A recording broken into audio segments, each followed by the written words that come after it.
हायाखै गोबां स्टुडेन्टफोर बेबादि सार्कामस्टेन्सेसफोरजों नोंथांमोना मोगा मोगि जागोन जेराव नोंसोरनि एसेल' फोथायनायखौ एप्लाइ खालामनो सुजुग मोनगोन ओरैबादि मोनसे परिस्थितिजों नोंथांमोना मोगा मोगि जागोन ओरैबादि सासे लोगोजों नोंथांमोना मोगा मोगि जानो गोनां जागोन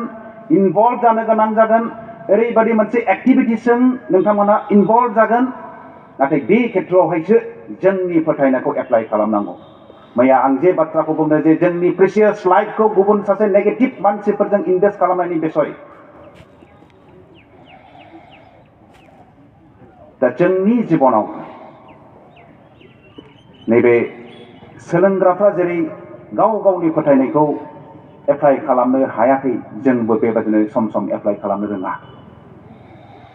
दा दिनैनिफ्राय जोङो एप्लाइ खालामनि बाहायनि जोंनाव जि एसे फोथायनाय दङ जा एसे जोङो रोदा सुबाय जिसु ख्रिस्टनियाव जा एसे जोङो जिसु ख्रिस्टनियाव जोङो गायसन जाबाय जोङो बेखौनो लानानै बेफोरखौनो जोङो दिनै बाहायदिनि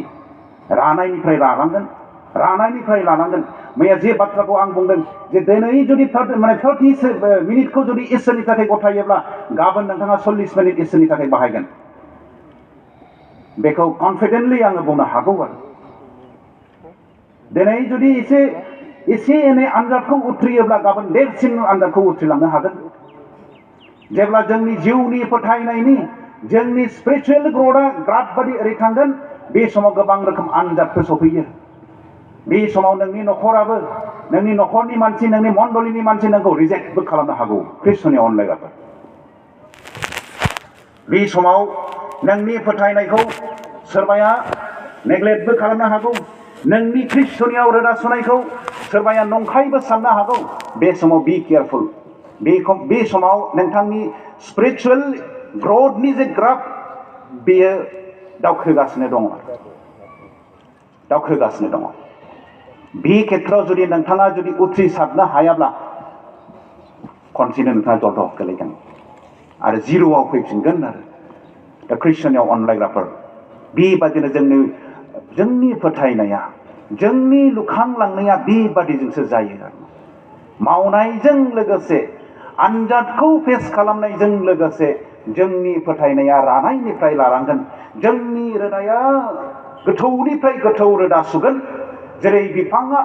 रोदाजों गावसोरनि निउट्रियेन्ट्सफोरखौ बिफांनो जेसेबां जानाय नांगौ बे जानायफोरखौ बोखांनाय बायदि जोंनि फोथायनायनि रोदा सुनाया जोंनि समाजाव हाबा मावनो गिर्जायाव हाबा मावनो गावनि न'खरनि थाखाय हाबा मावनो थाखाय जे निउट्रियेन्ट्सफोरखौ नांगौ जे जानायफोरखौ नांगौ जोंनि फोथायनायनि रोदाया जोंनो बेबायदि ख्रिस्टनियाव जिहेतु जोङो गायसन जाबोनायखाय ख्रिस्टनियाव जिहेतु जोङो रोदा सुनायखाय बिनिफ्राय जोङो रसखौ मोनगोन आरो जोङो जोंनि आनजादफोराव जोङो देरहागोन दा बेनिखायनो ख्रिस्टनियाव अनलायग्राफोर जोङो साखा फारा जानि परिबेसा दिनै जोंखौ थोनदों परिस्थितिया दिनै जोंखौ गोबां लेसनखौ जोङो फोरोंगासिनो दङ नोंनि कलिग नोंनि लोगो नोंनि बिदा फंबाय बिनि गेजेरजोंनो नोङो नोंनि फोथायनायखौ नोङो गोख्रोंसिन खालामनो हागोन दिनै गाबोन सैताना गंमेना मिनि लान्जाय गोलाव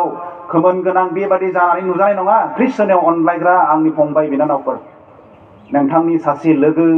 नोंथांनि सासे सोद्रोमा सासे व्यक्ति जानानै नोंथांनि जिबनाव फैगोन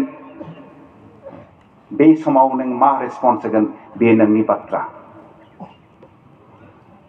सुनु शर्मानि मोनसे फर्मुलाखौ आं बुंनोसै E plus R equal to O बयबो खोनाबाय जानो हागौ आरो E plus R equal to O E stands for events R stands for response O stands for outcome गोबां इभेन्ट्सफोर फैगोन गोबां फैगोन जोंनि जिबनाव दाना बे इभेन्ट्सफोरखौ जोङो मा खालामगोन आर रेसपन्स जों माबोरै होगोन बियो जोंनि सायाव आरो बे आरखौ नोंथाङा जेरैबायदि बाहायगोन नोंथांनि